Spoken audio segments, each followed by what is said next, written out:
Alrighty, ladies and gents, welcome to another arm wrestling video in the Be Like series. Today we're going to be focusing on Devon Larratt. No Limits, Devon Larratt, probably the most watched and sought after arm wrestling entity on this earth. He's a really unique guy. If you haven't had the opportunity to meet Devon, seek that out because as an arm wrestler, you will learn a lot about him. So today, in this video, what I'm going to be diving into is my interpretation. What I see Devon Larratt as an arm wrestler, and how I see the way he approaches the sport, how I see his philosophy on becoming the best arm wrestler he can possibly be, how it affects the people around him, how it's affected me, how it affects the sport, and really try to just dive into what it is that makes Devon Larratt as an arm wrestler. So, like I said, Devon Larratt, straight away, when you think about Devon Larratt, you have to start not with his arm wrestling. You have to start with his mentality. He is an ultra spiritual type of guy. And what I mean by ultra spiritual is he's always searching. He's always very deep in thought. And he's always believing there's more to learn. He isn't someone who is, to give you some contrasts, he's definitely not somebody who takes the approach of go and get stronger on those big fundamental movements. Devon Larratt, as strong as he is on the fundamental movements, he is more interested in the art form. He's more interested in the little, tiny, delicate, beautiful details of arm wrestling. And it's very clear when you start to watch Devon Larratt on the table. It's very clear when you start to watch Devon Larratt train that this is the way he approaches the sport. I have had many opportunities to spend time with Devon, both in a training environment, in a not a competitive environment, never pulled him in a tournament, but in just training at his place, table time at exhibitions, all that sort of stuff. I've had plenty of time. I've got to sit there and listen to Devon theorize when he's smoking weed. I've smoked weed with Devon, and it's like, oh my goodness, where he takes it is fascinating. But anyway, enough context about what we're doing today. Let's dive into it. Okay, so Devon Larratt, as we touched on earlier, he is a small movements guy. If you have a look at the way Devon trains in this video here, for instance, Devon will describe the little movements that he has always fallen back on. He will go through different seasons. Devon Larratt will quote that it's a very winding path to get to anywhere you're going in arm wrestling. There will always be seasons where certain vulnerabilities are what need to be fixed. But the way Devon seems to appear, or at least how I observe it, the way he defines those seasons are in the delicate, small movements. Now, if we see in this video, like I mentioned, Devon will train odd movements like reverse pressures, where he's pronating whilst also rising and externally rotating.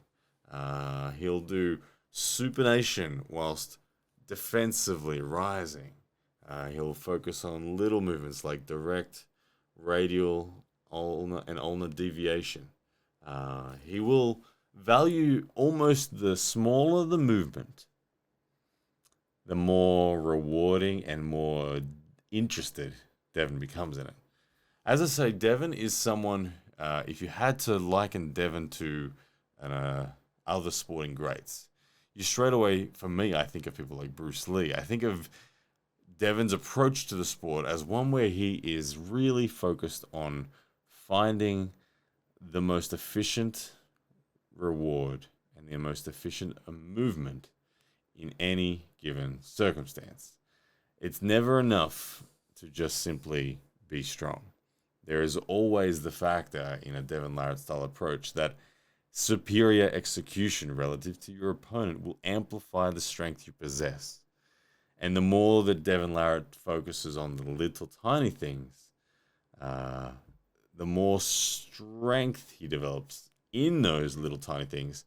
And subsequently, they are the little wedges that he puts in those cracks that you hear him talk about in his opponent's games, that once the wedge is in, the rest of the fundamental strength of his opponent starts to fall down. And that is the true objective of someone like Devon Larratt. It's to disable his opponent.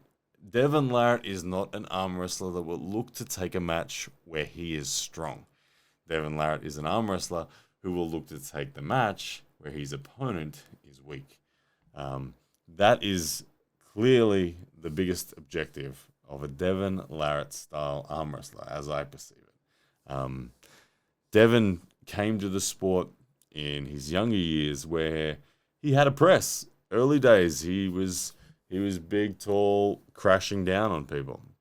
The famous high hookers, the Ottawa high hookers, was really the signature style of arm wrestling of Devon Larratt during his early dominance. When he defeated John Brzenk, he was very much using the high hook, that incredible back pressure, but the incredible coverage inside as well, whilst also constantly having pronated threat.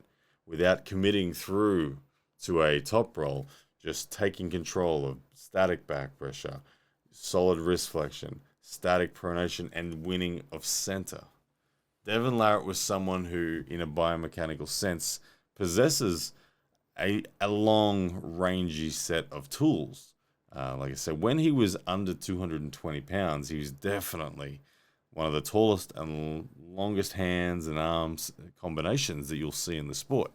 He is someone that we're now seeing at 287 pounds, and he's pushing the limits of what his body can do in preparation for Levan. And that is a truly fascinating match, which we can touch on somewhat as well.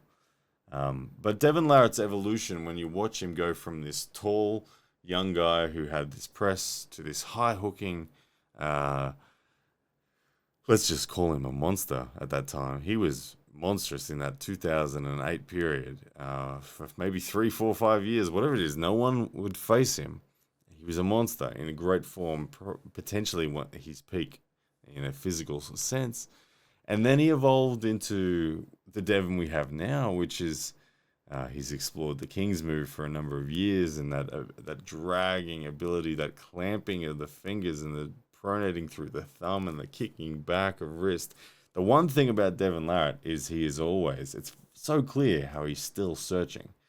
I have been with Devon Larratt, like I said, and I've seen Devon Larratt sit there and look up into the sky, high and left, as he does, and ponder whether he's missed something in his game. After 27 years or whatever the nonsense is, that amount of years, it's huge that Devon's been pulling at a competitive level. He's always questioning, what have I missed? What have I missed? So as Devon approaches the King's Move season of his career, and he faces someone like Levan, it starts to open up the questions. And you can only imagine the way that Devon Larratt is preparing. Devon Larratt is someone, as we've said lots of times, who doesn't look to defeat his opponent on the fundamentals. He will eventually, but the first and most critical moment of the match is somewhere way before fundamental strengths. Devon will preach that looking and identifying in your mind prior to going into a match what the critical moment may be is something that is so valuable if you can correctly identify it. And for Devon, those critical little moments that will tip the scale of the match in any one way or another will often come in the shape of the tiniest movement. It might be a 2mm movement. It might be a 5mm rise. It might just be controlling the skin of your opponent's hand. Every little detail of the hand for Devon is a tool, and he explores that constantly. Now, how this style of arm wrestling can be absorbed by upcoming arm wrestlers, how it's been absorbed by myself, and let's just say it's come with immense value as well. The way in which Devon Larratt's style of arm wrestling was imparted onto me in like 2014 really set me up for what I think has been a great run or season. I'm 9 years in now of conditioning and understanding. It was Devon Larratt's visit to Australia in 2014 that for me set me up to realize that I was not pursuing being the stronger guy on the table. I was pursuing being able to defeat opponents that were stronger than me. And I know Devon is a big fan of the weaker man winning. And it is one of the most beautiful things about the sport. When the weaker man can still win, it can amplify his strength and overwhelm his opponent through a series of minor, small movements that amplify the strength he possesses and subsequently takes the victory. Leading the dance is a concept that really, for me, was formed by Devon's visit in 2014. I learned in that time to grip and to feel. I took away the onus of the victory from my mind, and I said to myself, okay, absorb the information, let your opponent work, and just feel it.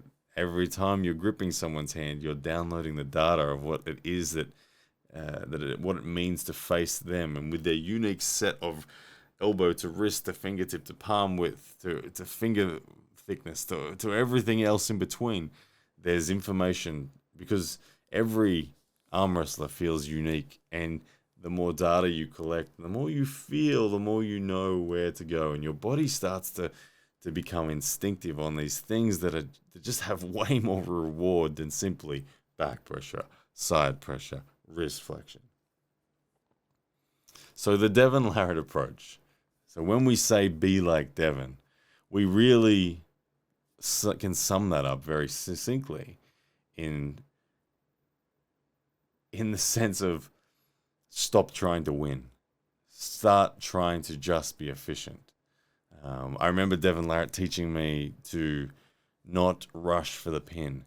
Don't go for it too early. And I remember developing my own thoughts about that, thinking how when I acknowledge my own body's capabilities, I can feel that there's only so many seconds worth of red line effort for the pin that you've got. And if you spend all that red line effort and it fails, you're left with very insufficient defensive capability. And the fuel usage, if we just to put it in simple terms, the fuel usage will ruin the match opportunity. And if you are the weaker man, the house of cards will fall down. But someone can be stronger than you, can have more fuel in the tank than you. But if you move to positions, you create dead traps and spaces and force your opponent to make errors, and you lead that dance, you make them feel like they've got something, and then as they go to take it, you back off and you create a hole, and then you have them in a position where they're being inefficient and you're being counter-attacking and productive. It was Devon who gave me those thoughts and those styles. And for me, I know that my game developed very tremendously in that respect. And I still credit Devon Larratt to this day for the reason why I can hang very regularly with people that are physically stronger than me. I personally don't feel I've ever really lost, with maybe the exception of Jordan Davis. I don't feel I've ever lost to someone who is physically weaker than me.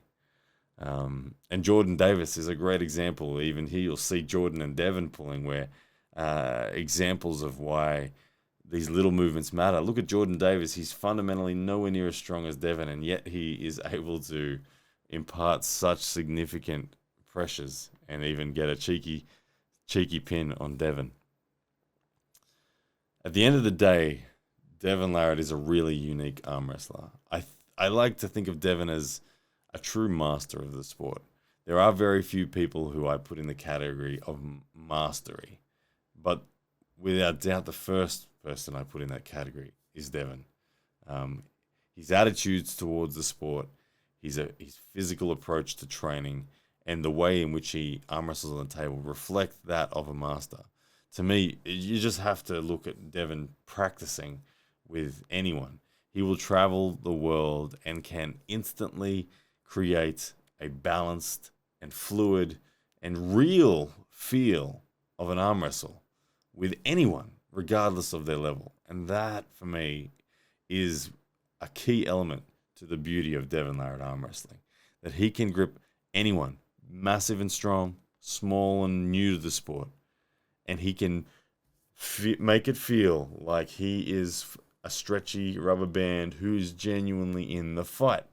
It makes his opponents have amazing training value, and it makes Devon in a state where he's constantly refining the little things, and he's reinforcing, even though it's against someone that's only 20% as strong as he is, he's doing it in a way, and he's feeling the gaps, and he's refining his own game in the little movements over and over and over and over again. And it's this style of arm wrestling that you need to adapt if you want to be like Devon. The first and most significant step to being an arm wrestler like Devon is to arm wrestle the way he arm wrestles in practice. That is, he takes away the need to pin. He holds, but he's never rigid. He's not holding like a wooden plank. He's holding with beautiful fluidity. He's holding in a way where he's only taking the critical things at the last moment with just enough pressure to just neutralize his opponent. He's never stonewalling. He's never taking center and bullying. He's always fluid.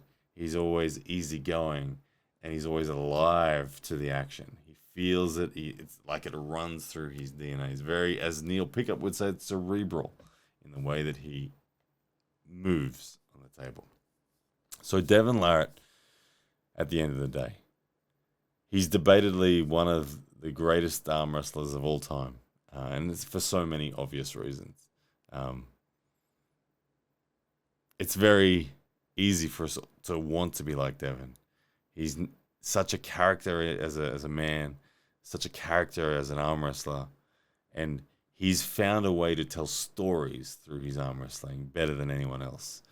His style of arm wrestling leads to wonderful matches. It leads to immense comebacks.